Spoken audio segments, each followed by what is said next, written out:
Now, if you are looking to become self-disciplined or to increase your self-discipline, you really only need to do this one thing. Now, before we get into it, what I want to do is share with you a little advice. That is, we are motivated by two different driving forces. On one hand, we have pleasure, and on the other hand, we have pain. So we're motivated by pain or by pleasure. Now, it's easy to see why pleasure would be such a big motivator. I mean, it incorporates all of our senses, our sight, our touch, taste, feel, everything. So anytime we feel some sort of pleasure, it's easy for us to get excited about it and want more of it. Now, on the surface level, it might be hard to understand why pain would be a driving force or a motivator in our life. But when you really look into it, it's actually not a hard thing to understand. We want to make sure that we don't have pain in our lives in any point of our life.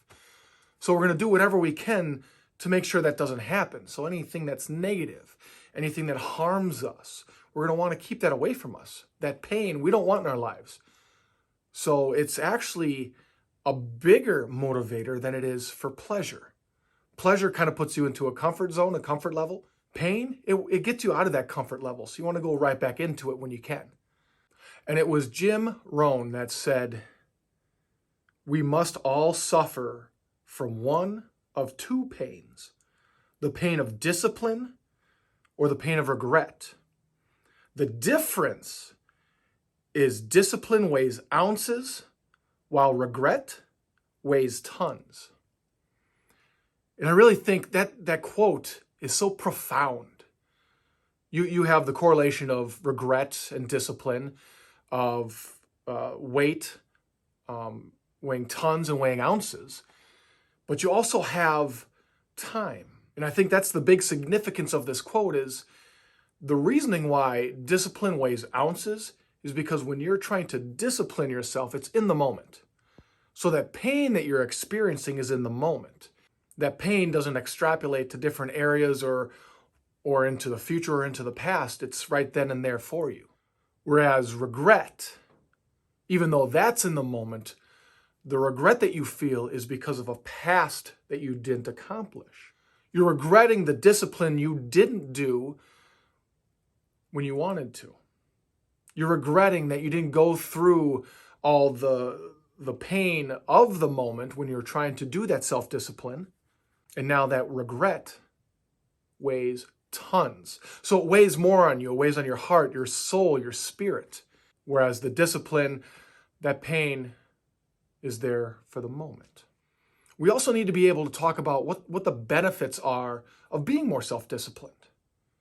And there's a bunch of different benefits.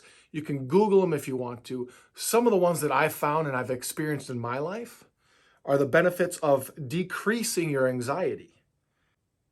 You're also making yourself happier. You're becoming more resilient.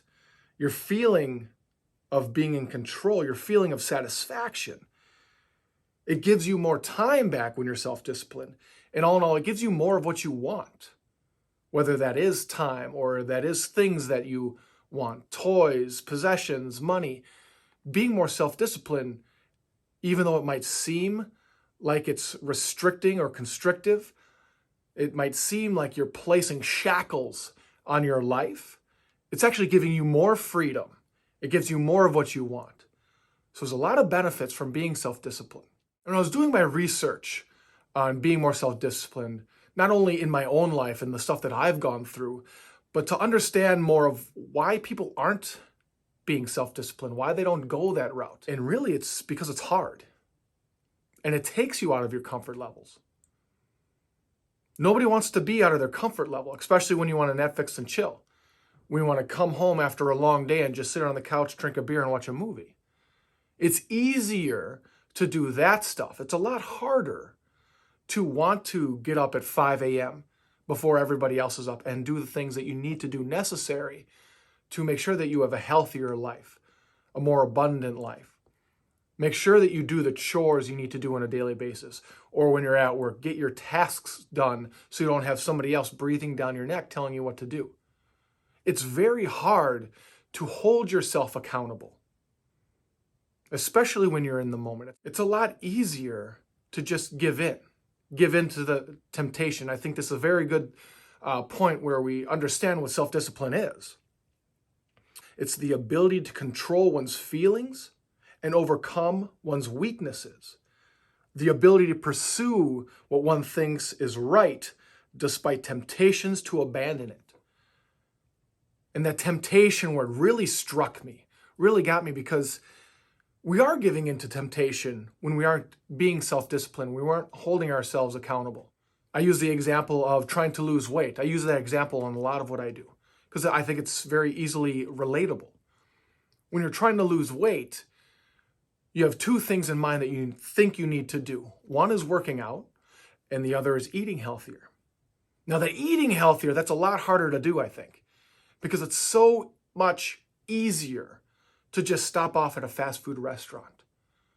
Or when you're at work and somebody brings in treats or desserts, those donuts, cakes, pies, pizza, ice cream, all the junk food that's out there. It's so much easier to just grab for that junk food, to just get that ice cream or get the pizza or go to that fast food restaurant after a long day of work, instead of holding yourself accountable, being disciplined, and driving home or driving to the grocery store, buying those fresh fruits and vegetables, taking that home and preparing a meal for you. Because it takes, somewhere between 30 minutes to an hour to actually prepare and make a meal, not even to eat it yet, but to prepare it and make it to be ready to be consumed. Whereas if you just stop off at McDonald's, for example, it takes all of 5 minutes to order your food, drive up to the window and pay, to get your food and to have it stuffed into your mouth while you're driving home.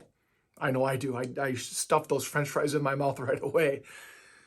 It's so much easier to do that than it is to do the things that are right for you when you know they're right for you, when you know you must go home to prepare that healthy meal. So how are we going to do this, right? How are we going to hold ourselves accountable? How are we going to be self-disciplined? And I said in the beginning of this video, there's really only one way to do it. Now, again, doing research, and you can do it too, and I'm sure you have. Otherwise, you wouldn't be looking at this video. You go on Google and you try to understand how to become more self-disciplined. What is self-discipline? You can look it all up yourself. And I've done it too. I've looked through all the different links. I've come up with a lot of different examples, tips, or tricks that people have put out there. Whether it's in different videos, it's in their blogs, it's on their websites. It's all out there. And some of the ones that I've come up with are know thyself. I like that. It sounds a little bit more regal, right? Know thyself. Know your strengths. Know your weaknesses. Remove temptation. For the example of losing weight, remove going to the fast food restaurants. If it's on your way to and from your work and your home, well, then go a different route. Go a route you know doesn't have any fast food restaurants on it. Set clear goals and an execution plan. Practice daily diligence. Practice it daily. Do it daily. Create new habits. Change your perception about willpower. Have a backup plan. Find trusted coaches and mentors like myself. Forgive yourself and move forward. Now, when I've researched and found these examples of ways you can hold yourself accountable and be more self-disciplined, it crossed a lot of different areas. So this is a good accumulation of what's out there on the internet, of what you can do. The problem is each and every one of these in and of itself, you need to deep dive further into and how to do. So as good as some of this information is, some of these tricks are, you still have to do more research and deep diving into each and every one of them, which in my mind doesn't make it helpful. When you're trying to do something, when you want to obtain a new skill or a new goal, you want to know what the hell you got to do right away so you can do it. Maybe that's just me. Maybe that's just me. So then, John, what is it out there that's going to help me be more self-disciplined? And it came to the last one that I said. And I'm going to say it again. Forgive yourself and move forward.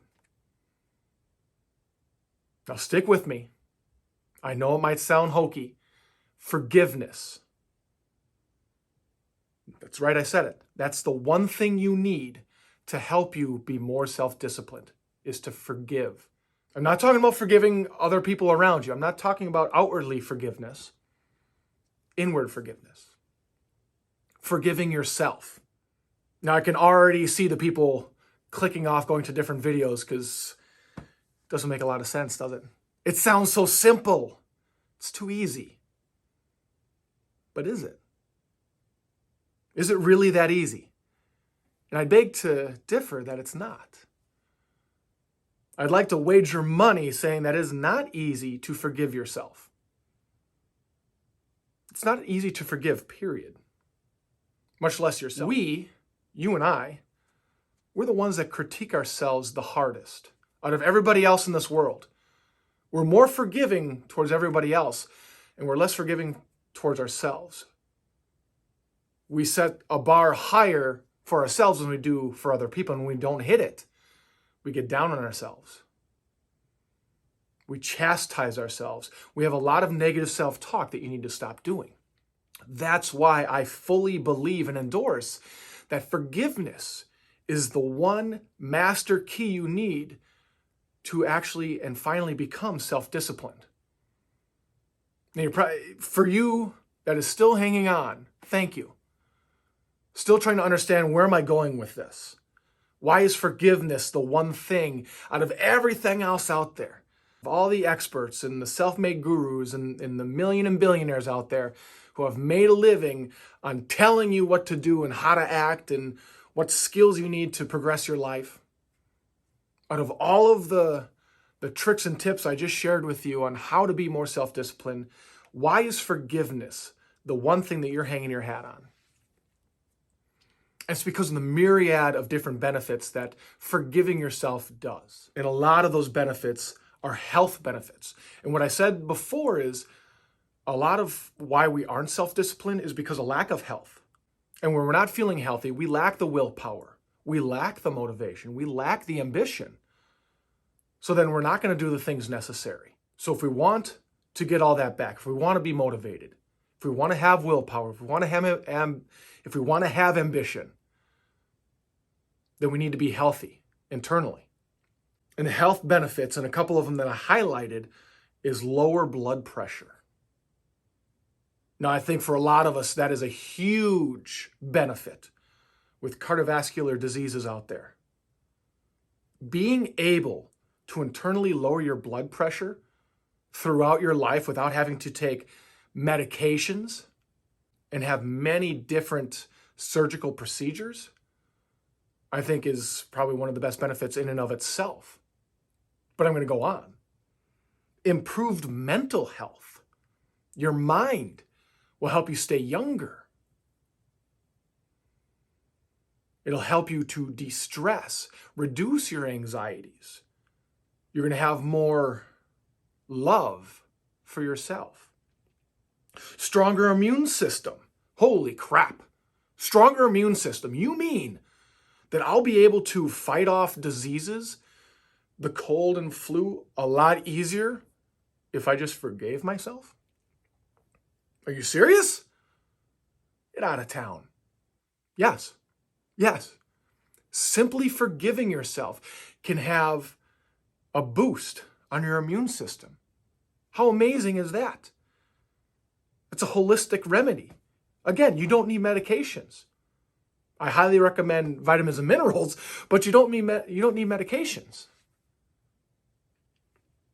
Improved self-esteem. Improved love for yourself. You're going to have a whole new lens looking at yourself in the mirror, that you're going to love yourself so much more, which will help bring on a lot of these benefits. And there's more benefits out there. Those are the health-related benefits. And the one thing I loved is understanding that there is research behind a lot of these benefits, especially the mental benefits. And one woman that I had the pleasure of researching, Beata Saunders, who is a psychology PhD candidate, in her website, positivepsychology.com/forgiveness benefits, she wrote, in the research in positive psychology, it restores positive thinking. It reduces anxiety. That's your mental health right there. Just those two right there, that's your mental health. There's research out there backing that simply forgiving yourself wholeheartedly, forgiveness, will give you back a positive mental state, will reduce anxiety. Researched back saying you will reduce anxiety. You'll have a greater sense of hope. And don't we all need that nowadays, is a greater sense of hope. And your greater ability to cope with stress. Now, these are just a handful of what she wrote down in her article. But you have a greater sense of coping with stress. Now, I will say, I believe we all need stress in our lives. That's the only way we're going to be able to grow. Just like diamonds need pressure to be able to be created into diamonds, you are a diamond. I'm a diamond.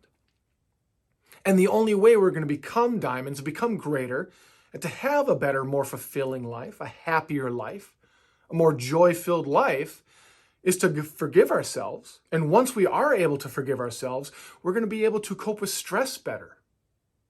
We're going to be able to reduce our anxieties. We're going to have greater mental health. We're going to have greater immune system.